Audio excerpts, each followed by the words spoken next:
Hello everyone, मैं प्रियंका चौहान एक बार फिर से आप सबका स्वागत करती हूँ। आज हम पढ़ेंगे क्लास 12th में जो टर्म फर्स्ट में सिलेबस आएगा आपका, ठीक है, उसका first chapter that is solid state, जिसमें हम कवर करेंगे MCQ टाइप क्वेश्चंस। ठीक है, तो चलिए स्टार्ट करते हैं। देखिए फर्स्ट क्वेश्चन है इसमें, wax is an example of which type of crystal. Wax जो होता है, मोम, वो किस टाइप के क्रिस्टल का एग्जाम्पल है। क्योंकि क्या होता है स्टूडेंट्स, जो वैक्स होता है उसके अंदर मॉलिक्यूल्स होते हैं, ठीक है, जो कि आपस में वंडरवल फोर्सेस के थ्रू अटैच होते हैं। इसीलिए वैक्स कौन से टाइप के क्रिस्टल का एग्जाम्पल होगा, मॉलिक्यूलर का। ठीक है, next question, coordination number of cation and anion in CaF2 and CsCl। इन दोनों में आपको बताना है कि कोऑर्डिनेशन नंबर किस रेशियो में होंगे। ठीक है, तो देखिए Ca जो होता है उसका कंट्रीब्यूशन होता है, मतलब वो चारों कॉर्नर्स पर पाए जाएंगे, ठीक है, और साथ ही साथ उसके फेस सेंटर पे पाए जाएंगे। इसीलिए Ca का जो कंट्रीब्यूशन होगा या जो रेशियो होगा वो होगा 8। ठीक है, और F2, क्योंकि F2 टेट्राहेड्रल साइट पे पाया जाता है, इसीलिए उसका कोऑर्डिनेशन नंबर होगा 4। तो CaF2 का कोऑर्डिनेशन नंबर आ जाएगा 8:4। नेक्स्ट है आपका CsCl। Cs का भी क्या होता है कि वो कॉर्नर्स पर भी पाया जाता है और ऑक्टाहेड्रल साइड पे पाया जाता है, इसलिए Cs का 8 होगा। और Cl जो होता है, क्योंकि यहाँ पर सिंगल आयन प्रेजेंट हैं Cl के, इसीलिए Cl ऑक्टाहेड्रल साइड पर पाया जाएगा, इसलिए Cl का यहाँ पर होगा 8। तो आपके करेक्ट ऑप्शंस होंगे, फर्स्ट का आंसर D, ठीक है, और सेकंड का आंसर C। ठीक है स्टूडेंट्स, नेक्स्ट क्वेश्चन है आपके। देखिए which option is correct for F centre. F centre क्या होता है,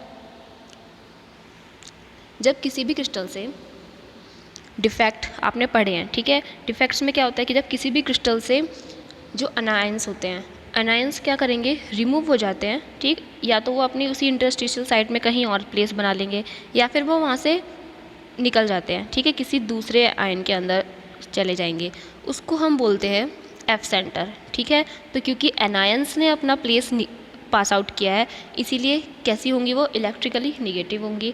F सेंटर क्या करती हैं, जहाँ पर भी आपने अनपेयर्ड वाला एक रूल पढ़ा होगा 11th क्लास में, कि जहाँ पर इलेक्ट्रॉन्स अनपेयर होते हैं उनके वजह से क्रिस्टल को कलर मिलता है। तो क्योंकि F आयंस जो सेंटर्स हैं उन्होंने भी क्या किया है, वैकेंसीज क्रिएट की हैं, इसीलिए ये कलर्स भी देंगे क्रिस्टल को।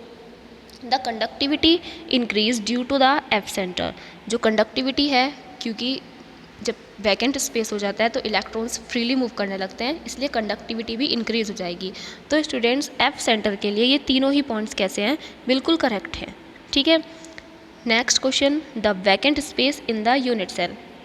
अब वैकेंट स्पेस, क्योंकि देखिए BCC के अंदर जो वैकेंट स्पेस होता है वो कितना होता है, 32। क्यों, क्योंकि BCC की जो एफिशिएंसी होगी वो होती है 68%, और आप 100 में से 68 को माइनस करेंगे तो आपका 32 आ जाएगा। ठीक है, तो यहाँ पर थर्ड का आंसर 4 एंड फोर्थ का answer A। Clear. Next question number 5, in the crystal of NaCl Na+ ion are surrounded by. यहाँ पर बोला है कि NaCl की जो क्रिस्टल लैटिस स्ट्रक्चर होती है उसके अंदर सोडियम कितने Cl से सराउंडेड, घिरा हुआ होता है। तो आपने एक स्ट्रक्चर पढ़ी थी क्रिस्टल लैटिस में, ये वाली, जिसमें एक Na+ किससे जुड़ा होता है, 6 Cl से। यहाँ पर ये जितने भी साइड्स हैं Cl से सराउंडेड होंगे। ठीक है, तो यहाँ पर इसका आंसर क्या आ जाएगा, 6। अब density of unit cell find by, density किसी भी यूनिट सेल की हम कौन से फॉर्मूले से फाइंड कर सकते हैं, तो उसका आंसर होगा देखिए बी में क्या है, जो ये N है इसको कहीं पर Z से भी डिनोट किया जाता है, कहीं पर कैपिटल N से भी डिनोट किया जाता है। तो N जो है यहाँ पर, या Z, ये होगी number of atoms present per unit cell. ठीक है, जैसे कि FCC के लिए 4 होता है, BCC के लिए 2 होता है, SCC के लिए 1 होता है, तो ये वही नंबर है।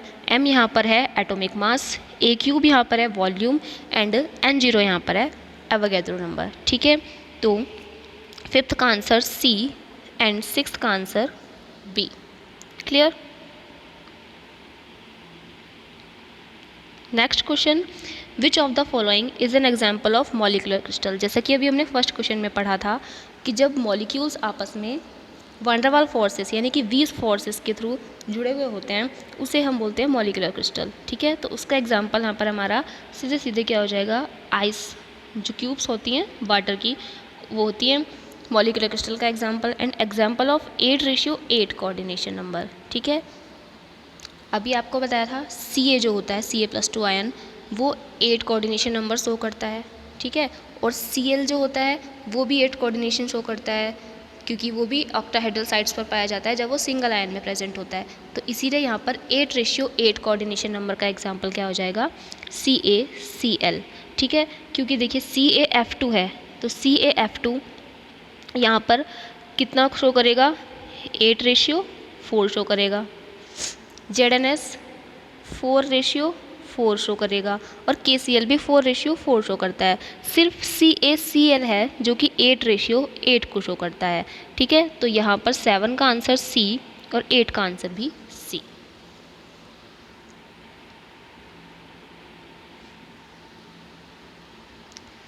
Next question, which of the following is Bragg's equation. Bragg's equation जो है वो सबसे ज़्यादा पूछी जाती है MCQs क्वेश्चंस में। ठीक है, तो इसका स्टेटमेंट जो है वो होगा ऑप्शन नंबर बी।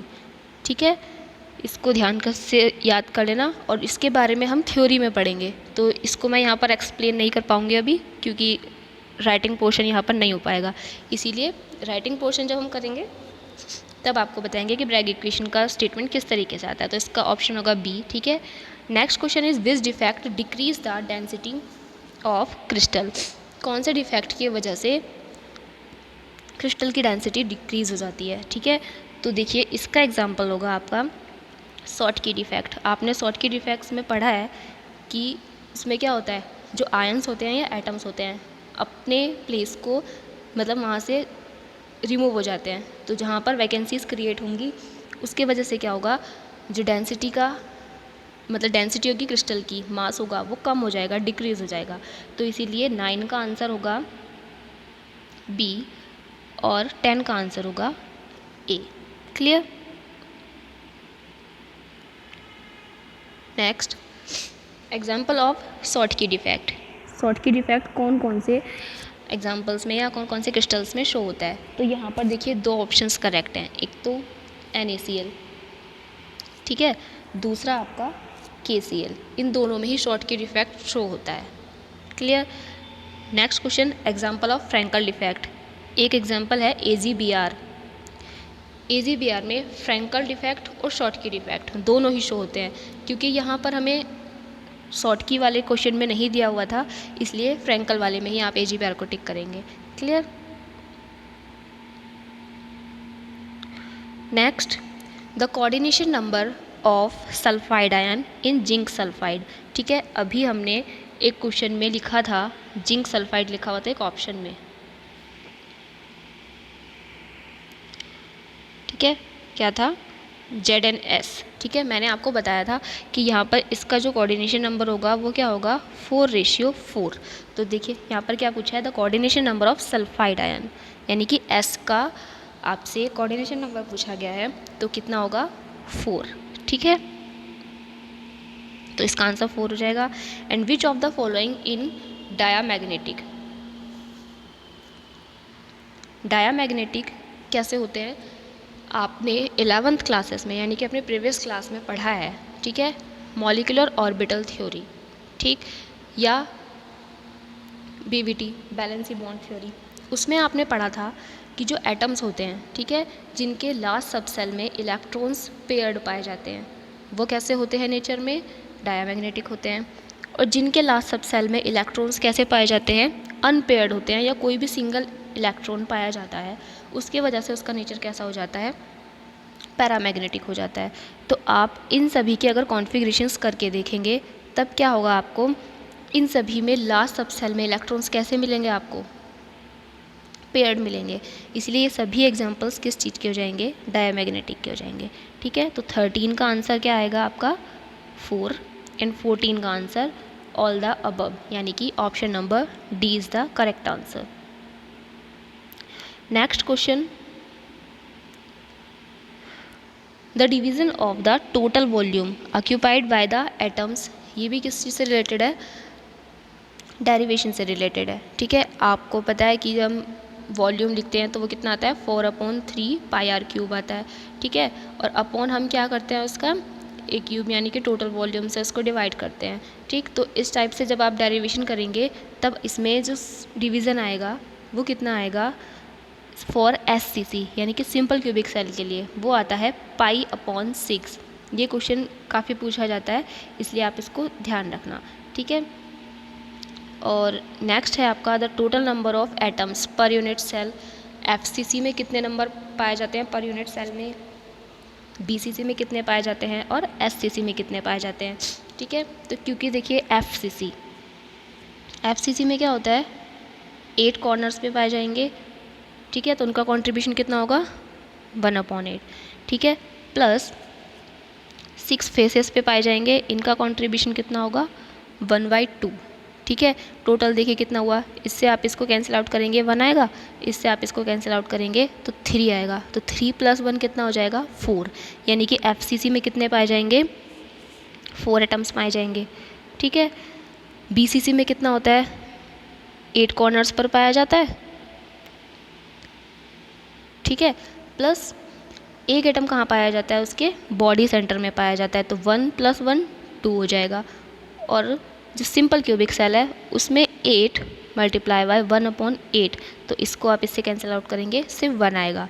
तो यहाँ पर जो FCC, BCC और SCC के लिए नंबर ऑफ एटम्स आएंगे पर यूनिट सेल वो आएंगे 4:2:1 में, यानी कि 4:1 इस तरीके से।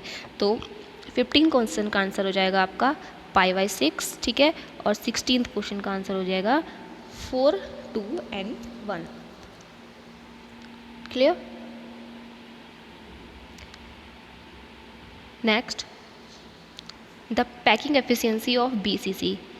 ठीक है, BCC यानी कि बॉडी क्यूबिक सेल, इसके अंदर जो पैकिंग एफिशिएंसी होती है वो कितनी होती है 68 होती है। ठीक है, अभी हमने पीछे भी देखा था, क्योंकि वहाँ पर वैकेंट स्पेस पूछा गया था तो इसलिए इसको हमने क्या किया 100 में से माइनस कर दिया तो 32 आया था। लेकिन यहाँ पर पूछा है कि पैकिंग एफिशिएंसी कितनी होती है, तो वो कितनी होती है 68। Next is graphite is good conductor of electricity due to the presence of. जो ग्रेफाइट होता है आपने अच्छे से पढ़ा है कि ग्रेफाइट जो होता है वो बहुत अच्छा कंडक्टर होता है इलेक्ट्रिसिटी का। तो क्यों होता है, क्योंकि उसके अंदर फ्री इलेक्ट्रॉन्स पाए जाते हैं। ठीक है, जिसकी वजह से ग्रेफाइट अच्छा कंडक्टर होता है इलेक्ट्रिसिटी का। क्योंकि आपको पता है कि जो ग्रेफाइट होती है उसमें 2 लेयर्स पाई जाती है, वो डबल लेयर होता है, और उसकी फर्स्ट लेयर और सेकेंड लेयर बीच में आपस में वीक हाइड्रोजन बॉन्ड्स के थ्रू जुड़ी हुई होती है।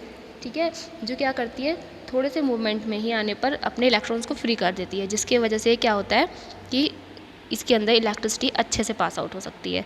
ठीक, तो 17th क्वेश्चन का आंसर होगा 68 यानी कि option number C, and 18th question का आंसर होगा ऑप्शन नंबर B। ठीक है, next, which of the following is an amorphous solid. ठीक है, अब पहले मैं आपको ये बता देती हूँ कि अमॉर्फस सॉलिड या ट्रू सॉलिड्स क्या होते हैं।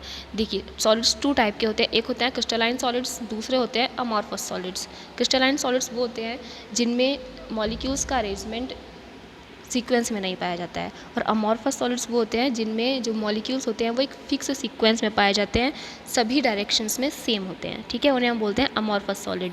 तो इसका एग्जाम्पल हो जाएगा आपका क्वार्ट्ज। ठीक है, और last question, which of the following is true about value of refractive index of quartz glass. इसी से रिलेटेड है कि इनमें से कौन सा पॉइंट रिलेट करता है क्वार्ट्ज ग्लास के रिफ्रैक्शन के लिए। तो देखिए, अभी मैंने आपको बताया कि क्वार्ट्ज ग्लास यानी कि अमॉर्फस सॉलिड की वैल्यू जो क्या होती है प्रॉपर्टी की, जो अरेंजमेंट होते हैं मॉलिक्यूल्स के, ठीक है, एटम्स के, वो क्या होते हैं सभी डायरेक्शन में सेम होते हैं। तो इसीलिए क्वार्ट्ज ग्लास के रिफ्रैक्शन में भी क्या होगा, यही पॉइंट करेक्ट होगा। तो इसलिए 20 का आंसर भी क्या हो जाएगा आपका ए हो जाएगा। ठीक है स्टूडेंट्स, तो आज के लिए इस वीडियो में इतना ही है। आगे मैं इसका नेक्स्ट पार्ट भी बनाऊंगी जिसमें हम कुछ न्यूमेरिकल्स को कवर करेंगे जो कि एमसीक्यू में ही आएंगे। ठीक, तो कमेंट करके ज़रूर बताना कि आपको ये वीडियो कैसी लगी, आपके लिए हेल्पफुल है या नहीं है। ठीक है, ओके स्टूडेंट्स, अगर आपको पसंद आए तो वीडियो को लाइक और शेयर ज़रूर करना।